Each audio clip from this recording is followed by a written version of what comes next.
हमें आज़ाद news channel पल पल की अपडेट आपको देता रहता है। इसी के साथ हमें आज़ाद न्यूज़ चैनल पहुंचा वार्ड नंबर 17 में, जहां हाजी दानिश उमर से मुलाकात हुई।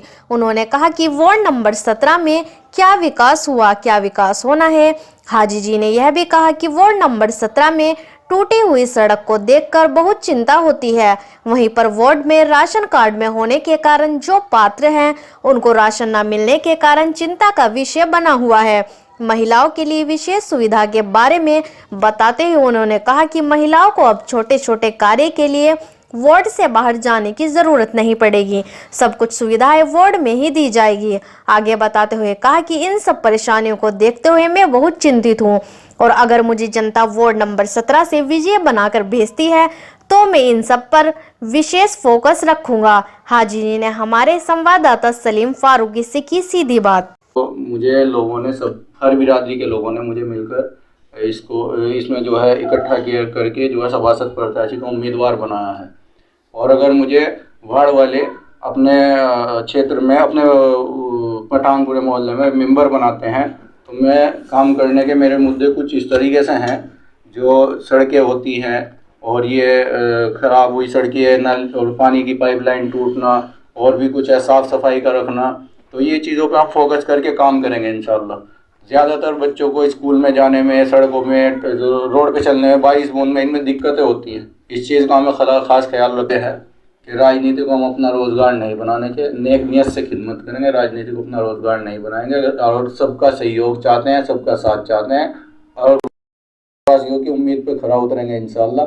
किसी को कोई दिक्कत परेशानी नहीं आने देंगे। मैं आपका छोटा भाई हूँ, किसी के औलाद की तरह हूँ, किसी के भाई की तरह हूँ तो किसी का बेटा भी हूँ इंशाल्लाह। सबकी उम्मीद। हमने एक चीज़ का और ठाना है, हमारे वार्ड में जो है अक्सर करके देखते हैं, अगर कोई मरीज़ हो जाता है, कोई बीमार हो जाता है, बुजुर्ग होता है, चाहे कोई महिला होती है, प्रेग्नेंट होती है, तो उसको दिक्कत होती है सबसे बड़ी एम्बुलेंस की।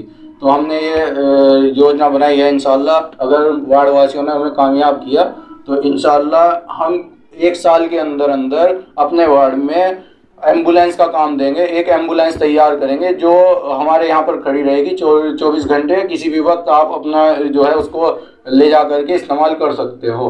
यह हमारा मेन मुद्दा रहेगा। हम देश में पहली बार एक सभासद आप लोग ऐसा चुनेंगे जो अपने वार्ड में पहली बार एक एम्बुलेंस का कार्य देगा। कोई कभी आज तक किसी ने नहीं दी होगी। ये देखा है कि वार्ड में अक्सर करके बिजली की चेकिंग आती है।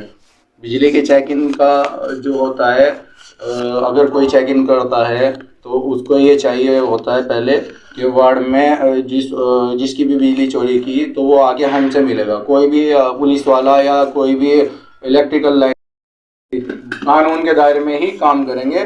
दूसरी बात यह है कि वो जो भी किसी की दिक्कत परेशानी बिजली के आधार पर होगी वो हमसे मुलाकात करेगा। लाइनमैन हो या तुम्हारे जय साहब हो या कोई भी, तो वो हम उनसे मिलके उनका काम जो है सहूलियत देंगे। उनको किसी के वार्ड में दिक्कत नहीं आने देंगे। कि हमारी जो वार्ड की माँ बहनें होती हैं उनको किसी भी फार्म या किसी भी योजना के लिए मेंबर के पास जाना पड़ता है। उनको अपना घर का काम देखना होता है और बच्चों के साथ रहना पड़ता है। वो घर का काम छोड़ करके मेंबर के पास जाती हैं। तो ये हमारा दिल गवाही नहीं देता कि हम अपने वार्ड की औरतों को अपने ऑफिस पे बुलाएं। तो हम ये चाहते हैं कि हम उनके लिए फैसिलिटी बनाएंगे। जो भी ये घर जो भी फार्म का काम होगा, उस किसी चाहे मोहर मारने का हो या किसी फार्म का हो, किसी भी तरीके का कोई भी, तो हम औरतों को घर से बाहर नहीं जाने देंगे इंशाल्लाह। सरकारी योजनाओं के लिए हम उनका काम घर घर पे जाके कराएंगे। हम अपनी ऐसी एक टीम बनाएंगे जो उनको घर पे ही जाके काम करने का काम करेगी इंशाल्लाह।